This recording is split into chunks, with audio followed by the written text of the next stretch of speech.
This is a Mission Spotlight special report on the 52nd World Conference of the Seventh-day Adventist Church.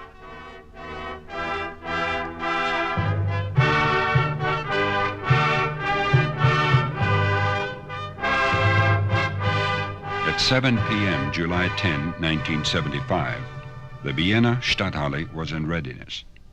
On the platform, flags from 28 European and Eastern Mediterranean nations flanked a huge banner, "Jetzt ist die Zeit," now is the time.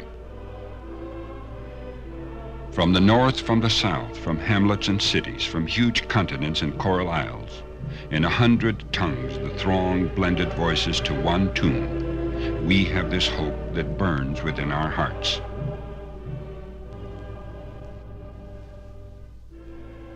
Perhaps no gathering since the day of Pentecost had brought together such a diverse group of people and cultures. It was significant that this people was sessioned in the international city of Vienna, Austria. Vienna, more than any other place, is a bridge between the East and the West. Patriarch among the great cities of the world. For 2,000 years, her culture and arts have fed the world with unsurpassed quality. Parks and city squares are studded with statues of men immortalized in European history. Vienna men, like Mozart, Haydn, Schubert, Beethoven, Brahms, Schoenberg, and Strauss, who earned the musical reputation held by the Viennese. Near the Johann Strauss monument in the Stadtpark, the beautiful waltzes he composed are kept alive. Hundreds of dancers gather to enjoy the daily festivity.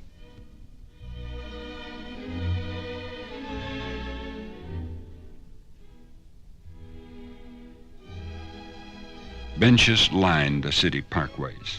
Always, people stop. Through the years of siege, plague, revolution, and liberation, the Viennese have developed a priceless talent, the ability to see the better side of life. Their city is refreshing and clean. Their children are vivacious and happy. Their recreation centers offer giant, breathtaking adventures. And their love for the aesthetic is displayed in the grandeur of their royal palaces and artistic gardens. Vienna is the natural center of Europe, a natural setting for an international gathering. So in mid-1975, people committed to a common cause boarded trams, trains, buses, boats, and planes, headed for one destination: the Vienna Stadthalle. With 80% of the church membership now outside of North America, it was right that the world session be held on another continent. It was the first time in the history of the church. Oneness of purpose, a world vision, drew people from India, Iceland, Indonesia, Texas, and Tanzania. From Hammerfest to Hong Kong, from Brisbane to Berlin, they had come to a country where liberty of conscience is deeply respected. A general conference session, wherever it is held, is people, church members, church leaders, the young, and the young at heart, all come for inspiration and fellowship, seeking to extend their love to one another. It is people formulating decisions in informal gatherings as well as in formal committees.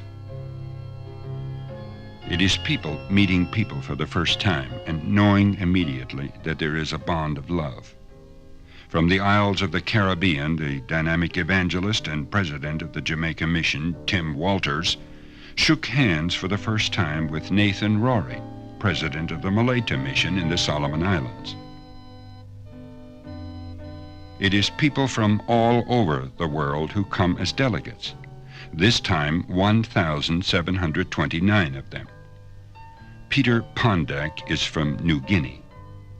In late 1970, Mission Spotlight interviewed him at Omara Mission.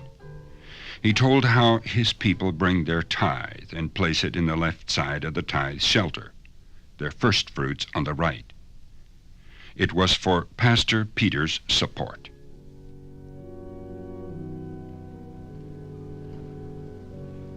There's a sweet, sweet spirit in this place,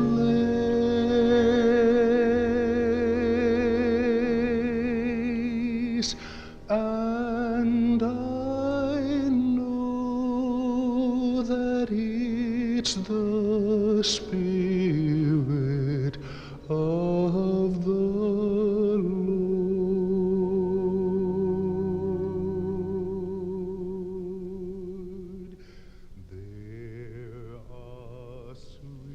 The 1975 session was thrilling, sobering.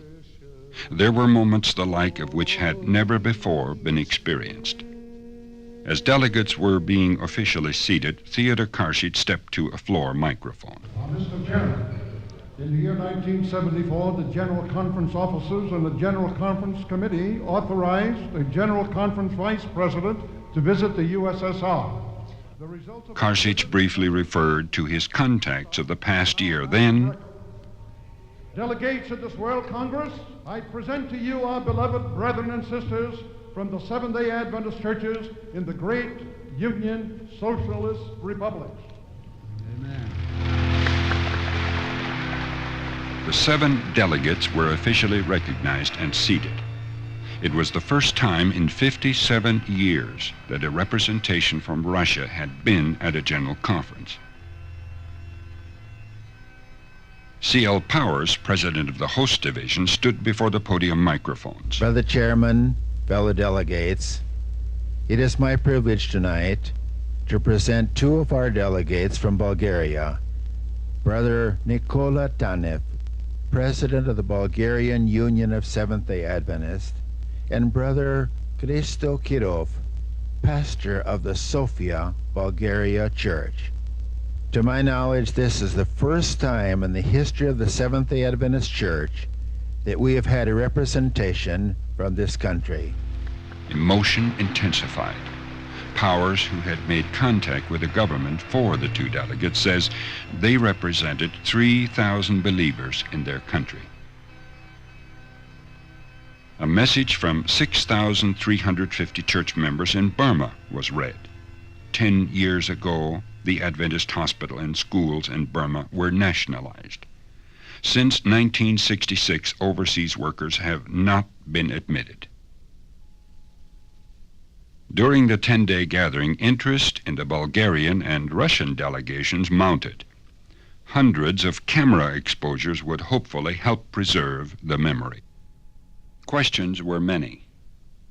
Answers from some of the Russian delegates came in good English. We can gather every day in the week. We are allowed to preach in our worship houses. The members of our churches are very faithful and they support the churches. So we have... These delegates represented an estimated 27,000 church members. Karshich hosted the Russian delegates throughout the session. He capsulized their reactions. Well, they sum it up in one word that they have mastered: unforgettable, unforgettable, unforgettable. They will take the memories of this meeting and the fellowship and the kindness of the Seventh-day Adventist people to them. They will take this with them through life.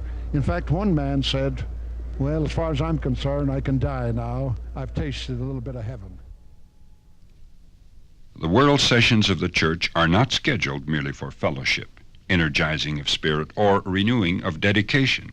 These are fringe benefits. The main objectives are to elect world and division leaders, to conduct the official business of the church. The procedure is for you to stand and be recognized by the chair, and then he'll call the microphone nearest you. And you Democratic procedures open the business sessions to all delegates. Appointed committees meet in closed session, then bring reports to the floor. Conducting a Congress for such a diversity of languages is a major point of consideration. At this session, both English and German were spoken from the pulpit. Other major languages were accommodated by special translation equipment. Nestled beneath the balconies of the auditorium were division booths, all displaying crafts, flags, or artistries. And where do you find it? Brazil, South America.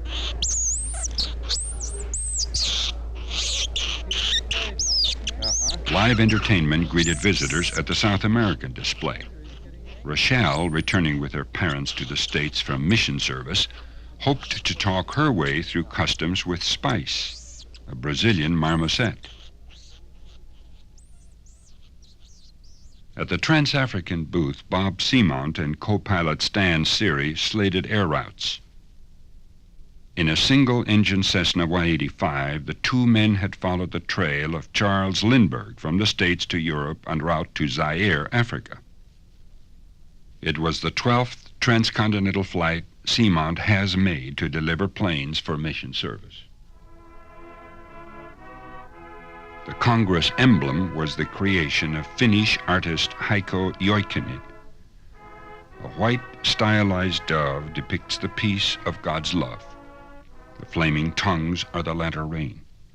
The waves represent people and the sphere, the earth.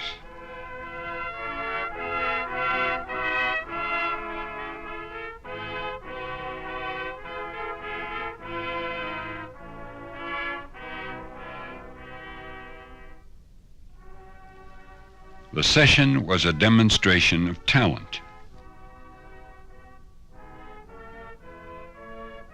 The brass band and choir from the German Union, a Japanese duet, a band from Oslo, a male quartet from Iceland.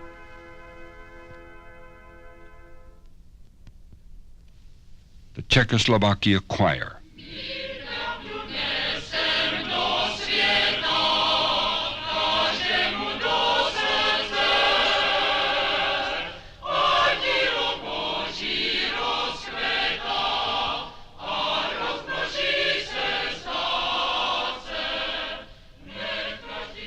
Choirs from Vienna, Hungary, Portugal, Poland, Yugoslavia, Tacoma Academy, Marienhohe Seminary, and others.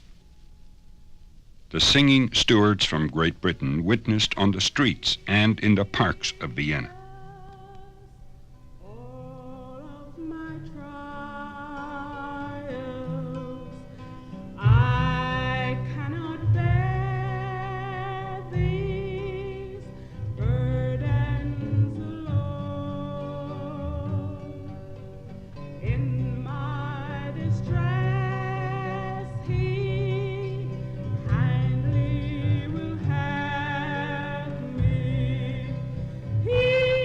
And became a part of the CBS documentary filmed of the entire Congress.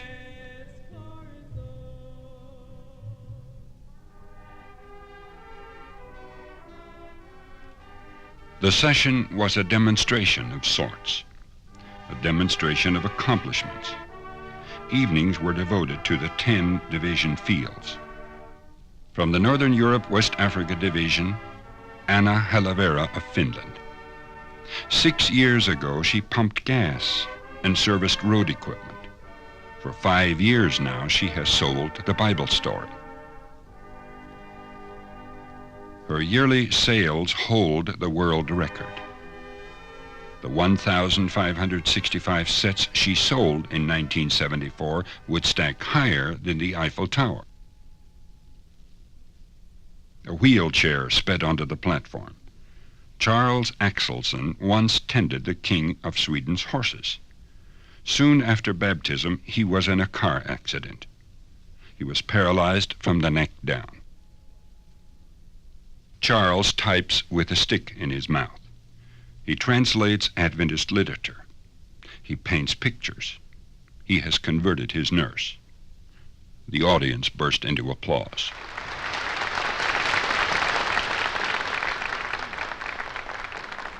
Record accomplishments sparked every evening report. Southern Asia Division, fastest growth in membership. Central and South America, largest percent of world members. Euro-Africa, converted witch doctors winning 300 souls yearly.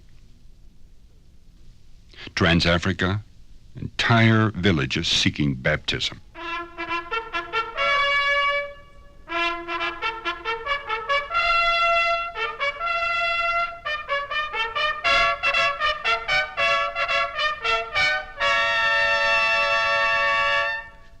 A General Conference session is a demonstration of purpose. Go. Go into all the world. Adventist work in the fabulous Far East. Singapur 1904. For 1 hour they marched down the aisles of the Vienna Stadthalle. Fernen Osten. They bore the banners of 161 countries. The date designated the year Seventh-day Adventist work opened in that land. 32 entered countries were not represented. Many of the marchers were sons and daughters transplanted to the soil away from their homeland. Some were a part of the 5,000 who had accepted overseas appointments since the 1970 session. Others were nationals. There were veterans. E.L. Longway, who spent 57 years in the Orient. There were student missionaries and self-supported lay volunteers. It may not be on the mountain height or over the stormy sea. It may not be at the battle's front, my Lord will have need. 27 unattended standards, 27 unentered lands. The call was direct. Who will take a flag and by so doing say, by God's grace, I will go. I want to see the work finished. One by one, the flags were lifted out of their place. 12,000 people stood. I'll answer, dear Lord, with my hand in thine. I'll go where you want me to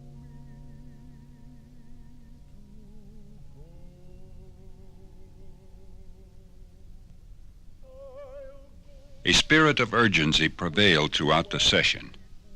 Re-elected world leader Robert H. Pearson challenged his church. Now is the time to recover the spirit of the pioneer. Jetzt ist die Zeit, diesen Geist der Pioniere wieder zu entdecken. A rebirth of vision. Eine Neugeburt der Vision, der Sicht. A rebirth of commitment.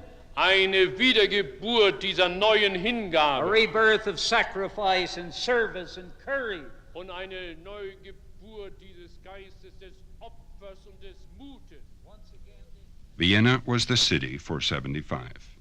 Europeans had never before seen their world church. 81-year-old Charlotte had been treasurer in a Hungarian mission for 45 years. With tears rolling down her cheeks, she whispered in all sincerity, "At long last, we have enough people ready to go to heaven." This is Mission Spotlight reporting.